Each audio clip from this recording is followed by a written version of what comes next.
Random explainer की एक और नई वीडियो में आपका स्वागत है। कहानी की शुरुआत रॉजर नाम के लड़के से होती है जो अपनी स्कूल की छुट्टियां होने के बाद अपने घर आ रहा था। उसे उसके घर की नौकरानी लेकर आ रही थी जिसे वो देखकर बहुत खुश हो रहा था। घर आने के बाद वो अपनी माँ से मिलता है। उसकी माँ की नजर उसकी पैंट पर जाती है जो कि गीली होती है। उसकी माँ समझ जाती है कि ये कैसे हुई होगी। फिर वो अपनी बहन से मिलता है जिसके बाद वो दोनों बाहर घूमने चले जाते हैं जहाँ रॉजर को उनकी नौकरानी मिलती है। जब वो घर वापस आ रहा था तो उसका पैर फिसल जाता है और वो नीचे गिर जाता है। तभी उसे वहाँ किसी लड़की की आवाज सुनाई देती है। जब वो उधर जाता है तो वो देखता है कि उसके घर की नौकरानी किसी के साथ रोमांस कर रही है। वो नौकरानी भी उसे देख लेती है और हंसने लग जाती है। इसके बाद रॉजर अपने घर आ जाता है। रात में जब वो अपने कमरे में होता है तो उसे फिर से एक आवाज सुनाई देने लगती है। वो बाहर देखता है कि उसकी एक नौकरानी एक कमरे के आधी अंदर और आधी बाहर है। वहाँ भी कोई उसके साथ इंटीमेट हो रहा होता है। ये देखकर वो कमरे के अंदर आ जाता है। अगली सुबह उसकी बहन उसे फिर से जंगल में घुमाने ले जाती है। तब उसकी नजर उसकी नौकरानियों पर पड़ती है। इसके बाद वहाँ उनके घर के नौकर भी आ जाते हैं जिन्हें देखकर नौकरानियां गंदे इशारे करने लगती हैं। इसके बाद रॉजर अपने घर की नौकरानियों को छुपकर देखने लगता है, लेकिन एक दिन एक नौकर रॉजर को ऐसा करते हुए देख लेता है और उसको वहां से भगा देता है। रास्ते में उसे उसकी बहन मिल जाती है जो उसे पास के ही एक चर्च में लेकर जाती है जहाँ वो दोनों छुपकर देखते हैं कि चर्च में रॉजर की आंटी हैं। वो फादर को कहती हैं कि जब से मैंने रॉजर को देखा है मैं उसे पसंद करने लगी हूँ। जब रॉजर ये बात सुनता है तो वो बहुत ही हैरान हो जाता है। वो अपनी आंटी की बातें सुनने के लिए थोड़ा आगे बढ़ता है और चर्च के फादर के सामने गिर जाता है। जिसके बाद चर्च के फादर उसकी शिकायत उसकी माँ से करते हैं। उसकी माँ फादर से पूछती है कि इसे क्या सजा मिलनी चाहिए, तो फादर कहते हैं कि इसे इसकी पीठ पर 100 बार मारना चाहिए। तभी उनका नौकर रॉजर उसको सजा देने लगता है जिसे उसकी नौकरानियां और बहन देख रही होती हैं। रात में रॉजर बाहर देखता है कि उसकी नौकरानी किसी के साथ इंटीमेट हो रही होती है। रॉजर उस आदमी को देखना चाह रहा था पर वो कामयाब ना हो सका। रॉजर जब दूसरी नौकरानी से इसके बारे में पूछता है तो वो बस इतना कहकर वहां से चली जाती है कि ये हमारा सीक्रेट है। अगली सुबह रॉजर अस्तबल में जाता है जहाँ उसे एक किताब मिलती है जो कि अश्लील कहानियों से भरी होती है।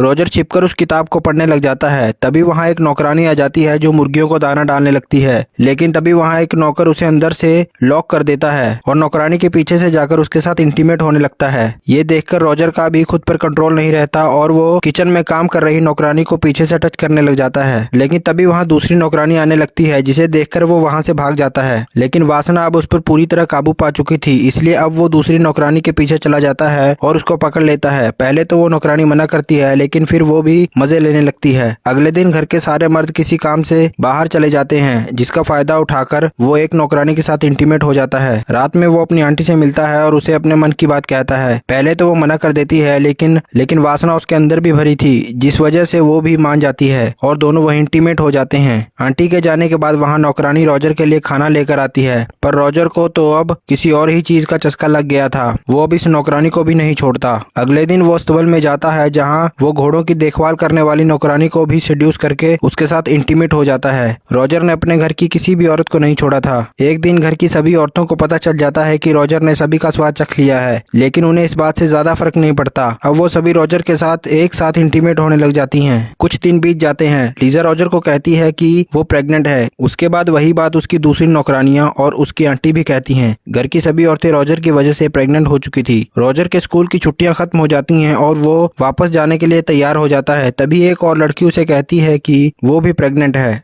रॉजर अब सभी औरतों को ऐसे ही छोड़कर स्कूल वापस चला जाता है और कहानी यहीं खत्म हो जाती है।